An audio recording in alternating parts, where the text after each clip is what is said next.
La parole est à Monsieur Olivier Marleix.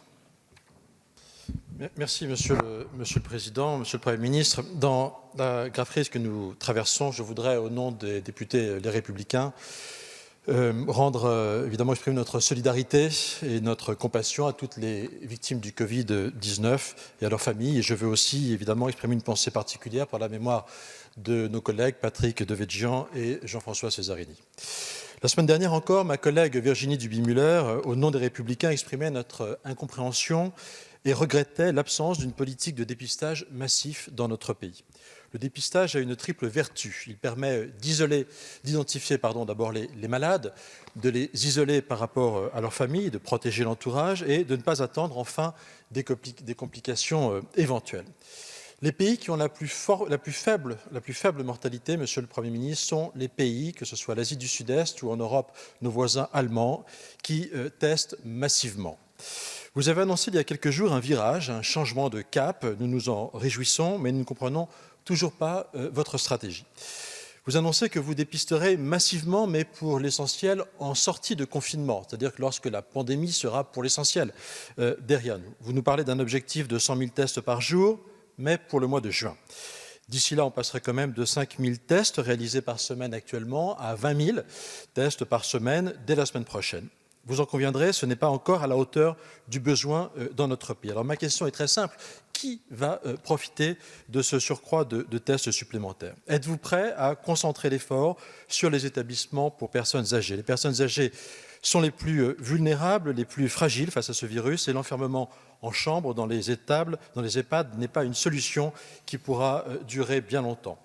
N'attendons pas l'hécatombe. Quelle politique de dépistage systématique, Monsieur le Premier ministre, êtes-vous prêt à mettre en place pour les soigner les plus tôt possible? Merci, chers collègues. La parole est à Monsieur Olivier Véran, ministre des Solidarités et de la Santé. Merci, Monsieur le Président, mes chers collègues, Mesdames et Messieurs les députés, Monsieur le député Marleix, vous posez la question des tests. Je vais peut-être renouveler des explications que nous avons pu fournir à la Nation samedi dernier lors d'une conférence de presse. Tout d'abord, vous dire qu'il y a 3 méthodes de test.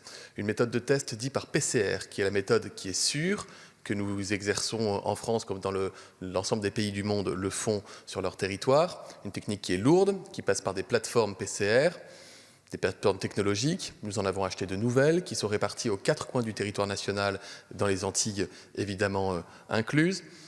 Et ces tests PCR montent en puissance. Nous sommes désormais au-dessus de 20 000 tests réalisables par jour et nous serons à 50 000 tests jour d'ici la fin du mois d'avril.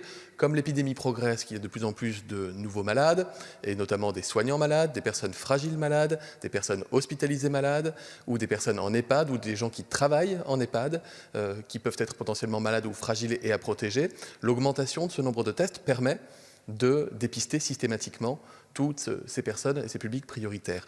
Par ailleurs, nous avons expliqué que nous passons des commandes, et nous avons passé des commandes pour des nouveaux tests. Quand je dis nouveau, c'est qu'il n'y a pas un pays qui applique ces politiques de dépistage par test rapide depuis des jours et des jours. Ce sont des tests nouveaux qui relèvent de l'innovation, de la recherche et du développement que nous avons achetés. Nous pourrons en fournir aux Français à raison de 30 000 par jour dès le mois d'avril et nous augmenterons progressivement jusqu'à 100 000 tests jour d'ici les 2 prochains mois. Et enfin, le 3e volet de ces méthodes de dépistage, c'est le volet des sérologies. Ça, c'est très important. C'est ce qui permettra, par une prise de sang ou un prélèvement de sang, de déterminer si quelqu'un a été malade, en contact avec le virus, et si donc il est immunisé contre le virus. Et donc, si je puis me permettre l'expression, s'il est tranquille vis-à-vis de cette maladie. Et je vous redis que les soignants qui travaillent en EHPAD sont des publics absolument prioritaires pour dépister le virus, que ce soit par PCR ou par test rapide. Merci, Monsieur le ministre.